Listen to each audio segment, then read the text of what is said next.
अस्सलाम वालेकुम नाज़रीन, इस वक्त मेरे साथ मौजूद हैं इकबाल ख़ान, सेक्रेटरी जनरल जमात इस्लामी पंजाब शुमाली।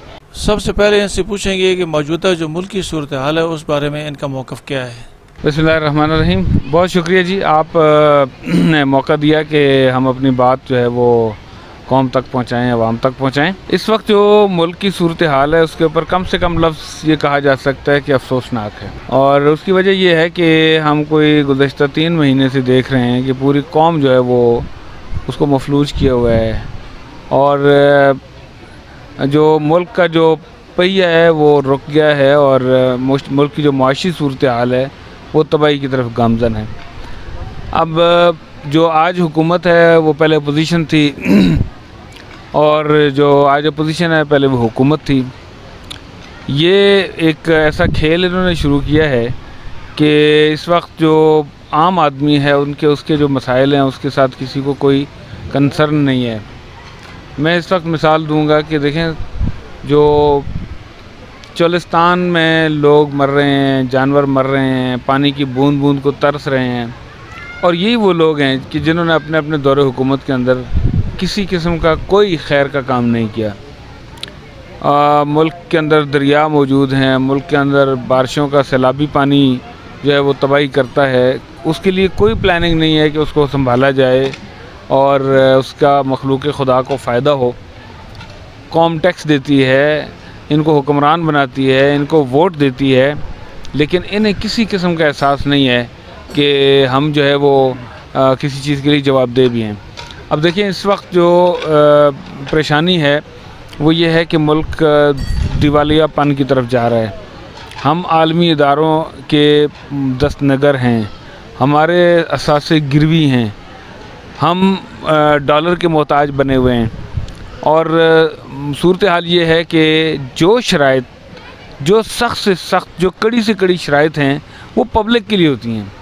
जो लोग जाके सौदेबाजियाँ करते हैं उनके लिए कोई शर्त नहीं होती, उनसे कोई कुर्बानी नहीं मांगी जाती। उन्हें कोई नहीं कहता कि तुम बड़ी गाड़ियों से उतर जाओ, तुम्हारे दफ्तरों में एसी कम हो जाएं, तुम्हारे तनख्वाहें कम हो जाएं, तुम्हारे टीए कम हो जाएं, तुम्हारी मुराद कम हो जाएं, तुम्हारे दफातर के ख़र्चे कम हो जाएं। और सफ़ेद हाथी के तौर पर जो इस वक्त हर जो ओहदेदार है वो मुल्क को, उसकी कीमत जो है वो अरबों रुपए में वो पड़ रहा है, तो उसका मतलब उसकी भी तो कोई ज़िम्मेदारी है, लेकिन उनसे कोई भी नहीं कहता। तो अवाम कुर्बानी देते आ रहे हैं। हम आज ये कहते हैं कि इस वक्त अशराफिया कुर्बानी दे, इलीट कुर्बानी दे, इस वक्त वो अपनी मुराद को छोड़े और वो इस वक्त साबित करे कि इस मुश्किल हालत के अंदर जब कौम जो है ना वो अपनी बुनियादी ज़रूरियाती ज़िंदगी को तरस रही है, तो वो तय्युशात को छोड़ें, वो एक लग्जरीज़ को छोड़ें। ये हमारा इस वक्त मुतालबा है और ये मौजूदा हालात का हमारा अलमिया है। पीपल्स पार्टी और नून लीग ने जो इत्तेहाद करके हुकूमत बनाई है, इसमें जमात इस्लामी का मौक़िफ़ क्या है? हमारा मौक़िफ़ बड़ा वाज़ेह था। 2 बातें हमने कही थी उस वक्त भी। पहली बात हमने ये कही थी कि आप दोनों एक जैसे हैं, यानी पीपल्स पार्टी और मुस्लिम लीग भी एक जैसे हैं, और वो दोनों और तहरीक इंसाफ भी एक जैसे हैं, और वक्त ने साबित किया है वो दोनों एक जैसे हैं। एक बात तो हमने। दूसरी बात हमने उन्हें ये कही थी, जब हमारे पास वो आए थे, जरदारी साहब भी आए थे और शहबाज शरीफ भी आए थे कि जी आप भी हमारे साथ हैं, तो हमने कहा ऐसा क्यों है कि आप उस जो हुकूमत इस वक्त चल रही है, जो जिम्मेदारियाँ उसकी हैं वो आप अपने गले में डाल रहे हैं। उसको वक्त पूरा करने दें, अगर वो अच्छा करेगा तो लोगों को उसका फ़ायदा होगा, नहीं करेगा तो एक्सपोज होगा, एक्सपोज होने दें। तो इन लोगों ने अपनी नाअहली से उसको सियासी शहीद बनाया, और आज वो इस वक्त मुल्क के अंदर एनार्की है। अब वो यानी दूसरी तरफ ये सूरत हाल है कि पीटीआई जो है वो, उसकी हुकूमत पहली दफ़ा, यानी हमने उसका गो के साथ नहीं दिया, लेकिन ज़ाहिर है उनका आइनी हक़ था, जमहूरी हक़ था, अदम एतमाद का उन्होंने किया। ये पहली हुकूमत है जो आइनी तौर पर रुखसत हुई है। इससे पहले अगर या तो मार्शल आते रहें या सदर जो हैं वो 58(2)B की दफ़ा जो ख़त्म हो गई थी बाद में, उसके ज़रिए से ख़त्म करते रहें, तो वो भी एक नीम आइनी से मसला था। तो ये मुकम्मल आइनी तौर पर अदम एतमाद हुई है, और उसके ऊपर जो है वो आग बगूला हो गए हैं खान साहब, और पूरे कौम को बता रहे हैं कि ये अमरीकी साजिश है। तो मकसद ये है कि ये सब एक जैसे हैं। तो हमारे नज़दीक वो हुक्मरान हों, ये हों, और इनकी सारी जंग जो है ना वो जो एक फीडर की जंग है, चूसनी की जंग है, वो इस्टेब्लिशमेंट एक के मुंह में डाल दे तो दूसरा नाराज़ होता है, उसके मुंह में डाल दे तो दूसरा नाराज़ होता है। तो ये सूरत हाल है। तो हमारे नज़दीक ये दोनों बराबर हैं। इमरान खान का जो बयानिया आ रहा है कि हुकूमत फौरी तौर पर इस्तीफ़ा दे, असम्बलियाँ ख़त्म करे और इलेक्शन कराए जाएँ, इस बारे में जमात इस्लामी का मौक़िफ़ क्या है? हम कहते हैं कि इलेक्शंस जो हैं वो रिफॉर्म्स के बाद हों, इसलिए कि इलेक्टोरल सिस्टम हमारा बहुत फरसूदा है और उसमें बहुत सारी चीज़ें काबिल इस्लाह हैं, और जब तक वो इस्लाह नहीं होती उस वक्त तक मुल्क को जेन्युइन क़यादत नहीं मिल सकती। तो इसलिए इलेक्शन ज़रूर हों, लेकिन इलेक्शन रिफॉर्म्स के बाद हों ताकि मुल्क को ठीक क़यादत मिल सके। जनरल इलेक्शन में जमात इस्लामी किसी पार्टी के साथ इत्तेहाद करेगी या अकेली परवाज़ करेगी? हमने तय कर लिया था, हमने इत्तेहाद करके देखे हैं, हमने एडजस्टमेंट्स भी करके देखी हैं। एडजस्टमेंट्स का तो खैर फिर भी कुछ ना कुछ चांस रहता है, लेकिन हमने दूसरों के निशान पे भी इलेक्शन लड़ा, इत्तेहादी निशानों पे भी इलेक्शन लड़ा, और ये सब कुछ हमने इखलास के साथ किया था कि मुल्क को, कौम को उसका फ़ायदा। लेकिन नतीजा ये निकला कि वो लोग जो मतलब जमात इस्लामी की तरह कौम के साथ मुखलिस नहीं होते थे, वो इक़्तिदार के मज़े लूटते रहे, और हम जो उनकी हिमायत करते रहे, हम जो मंशूर की बुनियाद पर करते रहे, एक प्रोग्राम की बुनियाद पर करते रहे, कौम की बेहतरी के लिए, मुल्क के नज़रियाती सरहदों के लिए, जोग्राफियाई सरहदों के लिए, और आलमी सतह पे पाकिस्तान के रोल के लिए, मुल्क की तरक्की के लिए, अवाम के हुकूक़ के लिए, पिसे हुए तबक़ात और महरूम तबक़ात की जो अश्कशोई के लिए हम करते रहे, तो उसका कुछ भी नहीं उन्हें फ़ायदा हुआ। तो इसलिए हमने फिर फ़ैसला किया कि हम अपने ही निशान के ऊपर, अपने नाम के ऊपर, अपने झंडे के ऊपर, अपने मंशूर के ऊपर, अपने प्लेटफॉर्म के ऊपर इलेक्शन में जाएंगे इंशाल्लाह, और ये हमारी इंशाल्लाह अच्छी बुनियाद पड़ेगी।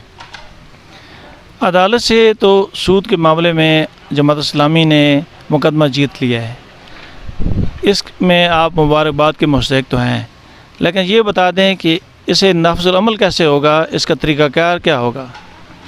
मैं आपको असल हल बताऊं, पूरा हल बताऊं उसका, वो ये है कि इस मुल्क का जो आइनी ढांचा है वो पहले दिन से 1949 12 मार्च 1949 से इस्लामी है। इस मुल्क के अंदर इस्लाम आइन का हिस्सा है। इस मुल्क में हराम और हलाल के इख्तियारात असम्बली के पास नहीं, कुरान और सुन्नत के पास है। इस मुल्क में 56 का आइन भी इस्लाम के मुताबिक था, इस मुल्क में 73 का आइन भी इस्लाम के मुताबिक था है।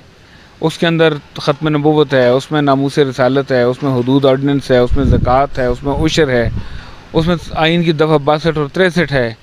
उसके अंदर इस्लामी कवानीन को आइनी तहफ़्फ़ुज़ है, उसमें सूद के ख़िलाफ़ फ़ैसला है कि 15 साल के अंदर उसको जो है इंटरेस्ट फ्री किया जाएगा।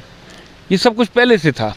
ये तो हुकूमत ने, यानी असल चीज़ जो मसला है हमारा कि गवर्नेंस, गवर्नमेंट को चलाने वाले जो हाथ हैं वो बदनीयत हैं, उनके पीछे जो जहन है वो मुल्क के साथ और इस्लाम के साथ मुखलिस नहीं है, इस मुल्क के आइन के साथ मुखलिस नहीं। अच्छा, उसके बाद 15 साल का वो जो था वो 1988 में मुकम्मल हुआ, तो ये फ़ैसला हुआ कि जी अब तो वक्त आ गया है। तो जब ये फ़ैसला हो गया कि बैंकों का जो सूद है वो रिबा है, वो इंटरेस्ट है, वो आईन पाकिस्तान के तहत हराम है, शरीयत के मुताबिक तो है ही, तो आईन पाकिस्तान ने उसको हराम किया हुआ है। तो इस बात के ख़िलाफ़ हुकूमत जो है वो सुप्रीम कोर्ट में चली गई। यानी अमलन देखा जाए तो ये भी गलत बात थी, शरन ये बात गलत थी कि अल्लाह और उसके रसूल का एक फ़ैसला मौजूद है, तो आप अंग्रेज़ के कवानीन के बुनियाद पर चलने वाली अदालतों में जाके पूछते हैं उससे। लेकिन वो भी फिर उसके बाद सुप्रीम कोर्ट ने उसको वापस वफाकी शरई अदालत में भेजा। हम उस मामले के अंदर पहले दिन से फरीक रहे, बाकी लोग भी थे माशाल्लाह, लेकिन जमात इस्लामी सबसे नुमायाँ थी, तो हमने ये करवाया।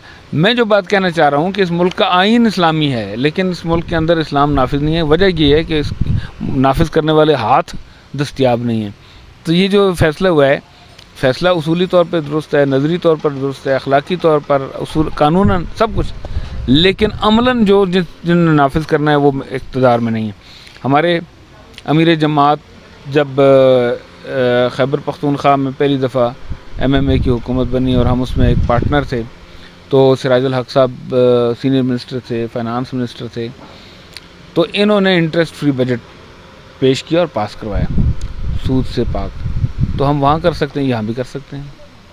तो मुल्की तारीख़ के सबसे अहल, सबसे विजनरी, सबसे दयानतदार वज़ीर ख़ज़ाना एक सूबे के जमात इस्लामी के अमीर रहे, तो कौम अगर चाहती है, और इंशाल्लाह ये चाहती है कि ये किया जाए, तो अब उसको समझना चाहिए कि उसके हल के लिए और उसके जो कवानीन मौजूद हैं, जो फैसले मौजूद हैं, उनके ऊपर अमल दरामद के लिए एक ही हल है कि उन हाथों को आगे लेके आया जाए, उस लीडरशिप को लाए, और वो जमात इस्लामी। इंशाल्लाह हम आएंगे तो ये काम करेंगे। अच्छा, ये बता दें जी, जो इसका बयानिया है इमरान खान का कि अमेरिका की मुदाखलत की वजह से हमारी हुकूमत ख़त्म हुई है, इस बारे में आप क्या कहना चाहेंगे? कौम के सामने जब खान साहब पेश हुए ना, तो उन्हें बताना चाहिए कि मैंने 3 साल और 7 माह में कौम को क्या दिया है, मैंने क्या वादा किया था, वो मैंने कितने पूरे किए हैं। मैंने कहा था ये मैं करूँगा, वो मैंने किया है। ये मैंने कहा ये नहीं करूँगा, ये वो मैंने नहीं किया। सवाल तो ये है, अमरीकी साजिश का जो बयानिया है, मैं उसके ऊपर वैसे किस तरह यकीन करूँ। मेरे देखते देखते इन्होंने कहा था कि हम आफिया सिद्दीकी को वापस लाएंगे, अमेरिका में कैद है, न लाते, मांगते तो सही, एक लफ्ज़ नहीं बोले, एक जुमला तक नहीं बोले। बल्कि जिन लोगों ने कहा है जी बात करें, इस पर उन्होंने कहा नहीं, इस पर बात नहीं करनी। उन लोगों के मगरबी ताकतों के कहने पे वो अमेरिका के एजेंडे का हिस्सा है। ये आसिया मसीह को इन लोगों ने रिहा करवाया, और ये अभी 2 दिन पहले सियालकोट में इनकी एक अक़लियती वर्कर जो लीडर है खातून, उसने कहा, क्रिश्चियन थी, उसने कहा जी इमरान खान का एहसान है कि उसने आसिया मसीह छुड़वाई है। आप नामूसे रसालत के आलमी सतह पर चैम्पियन और मुजाहिद बने फिरते हैं, आप तो उनके हाथों में खेलते रहें। अमेरिका को क्या पड़ी है आपके ख़िलाफ़ साजिशें करता फिरे। और भाई पाकिस्तान के मामलात के अंदर मुदाखलत और प्रेशर, ये चीज़ें चलती रहती हैं, लेकिन इसको आप कैश करवा रहे हैं कि जी मेरी हुकूमत को, आपकी हुकूमत उसमें अपने बोझ से गिरी है या आपके मुखालिफिन की बेवकूफ़ी से गिरी है।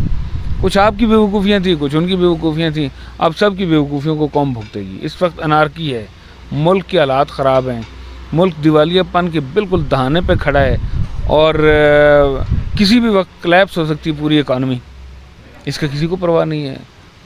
मतलब पिछलों ने जो किया था 3.5 साल में, 3.25 साल में, आपने भी कोई कसर नहीं छोड़ी।